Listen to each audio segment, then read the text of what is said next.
Hello my dear friends, welcome to Suman education TV. నేను మీ కర్ణాటి అశోక్ చక్రవర్తి.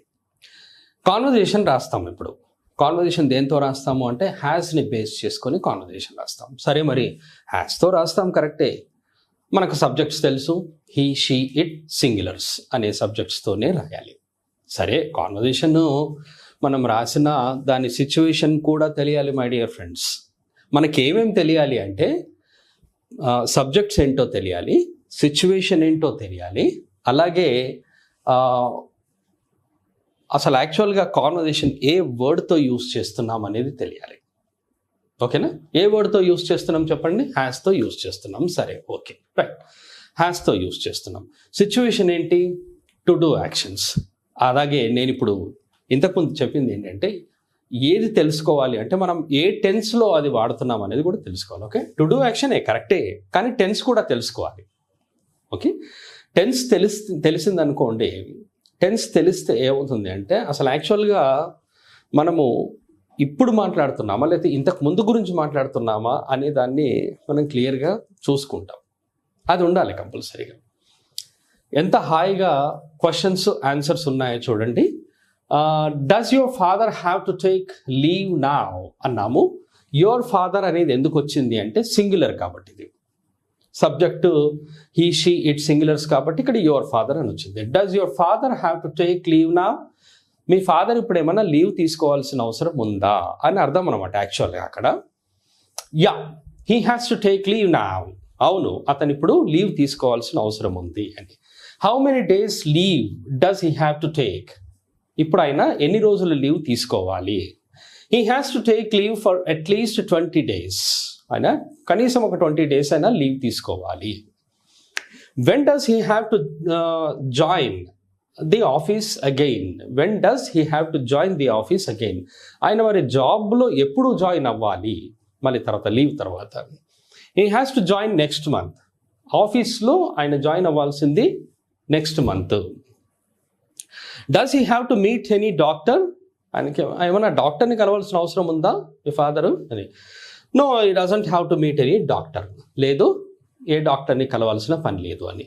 ఈజీగా ఉండడం కోసం మాత్రమే మనం ఈ కాన్వర్జేషన్స్, స్ట్రక్చర్స్, సెంటెన్సెస్ రాస్తున్నాం మై డియర్ ఫ్రెండ్స్. రూల్స్ ఎన్నో ఉన్నాయి, కానీ మీకు ఈజీగా అర్థం కావడం కోసం నేను రాస్తున్నాను. That is my try. Okay, first sentence చూడండి. డస్ అని వచ్చింది, and then this one, your father have to take, does, and has to అనేది ఓన్లీ పాజిటివ్లో మాత్రమే వస్తుంది, and has to take leave.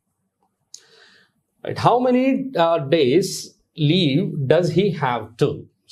చూడండి, does he have to. Okay, the positive sentence has to వచ్చింది, again చూడండి, has to take. Right, next sentence చూద్దాము. Does he have to join? Does he have to join? He అంటే ఎవరు ఇక్కడ? Your father అని. He has to join. V1 వచ్చింది చూడండి, he has to join అవ్వాల్సి ఉంది. నెక్స్ట్ మంత్ జాయిన్ అవ్వాల్సి ఉంది. Does he have to meet any doctor? ఏమైనా డాక్టర్ని కలవాల్సిన అవసరం ఉందా అని. No, he doesn't have to meet any doctor.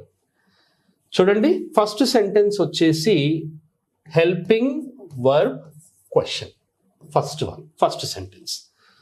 Next one is positive sentence. Only పాజిటివ్లో మాత్రమే హ్యాస్ వస్తుంది. How many days leave does he? How many వచ్చింది, this is WH question. He has to, then this is positive sentence. And when does he have to? This is WH question. When వచ్చింది. He has to join next month. This is positive sentence. And does he have to meet? This is HV question, my dear. And no, he doesn't have to meet any doctor. This is negative sentence. మనకు అన్నీ వచ్చాయో చూడండి. First helping verb question వచ్చింది, positive sentence WH question, positive sentence WH question, positive sentence, HV question, then negative sentence. Helping verb క్వశ్చన్ని practice చేయాలంటే చాలా ఈజీగా ఉంటుంది, ఎందుకంటే అది ఎస్ ఆర్ నో క్వశ్చన్స్తో చెప్పవచ్చు అనమాట. రైట్, ఇప్పుడు ఈ సెంటెన్స్ని ఎలా ప్రాక్టీస్ చేయాలో చూడండి. Does your father have to take leave now?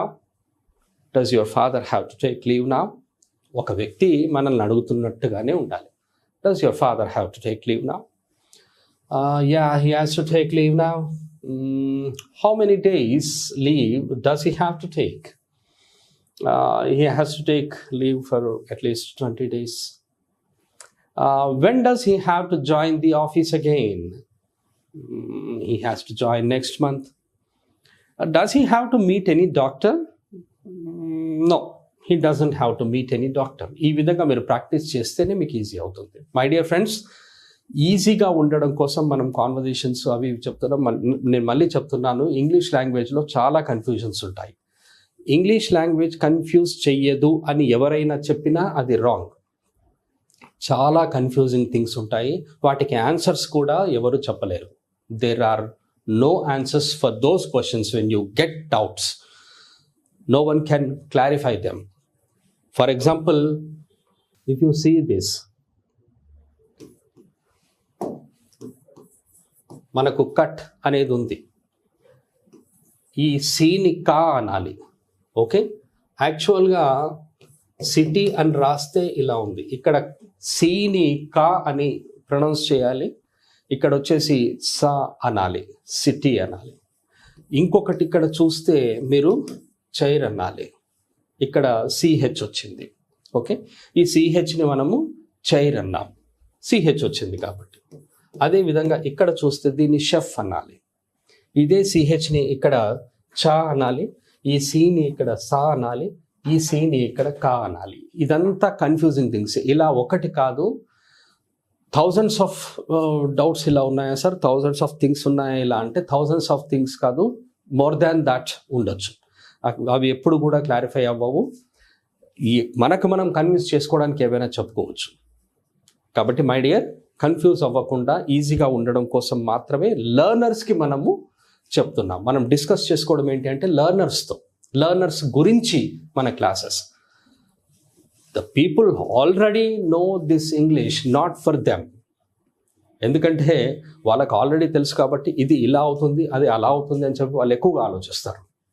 But these classes are not for them, these are absolutely for learners. ఈజీగా నేర్చుకోవడం ఎలా అన్నది, అందుకనే మనం అవి డిస్కస్ చేసుకుంటున్నాం. We have finished has conversation my dear friends, and next మనము had sentences చూస్తాము.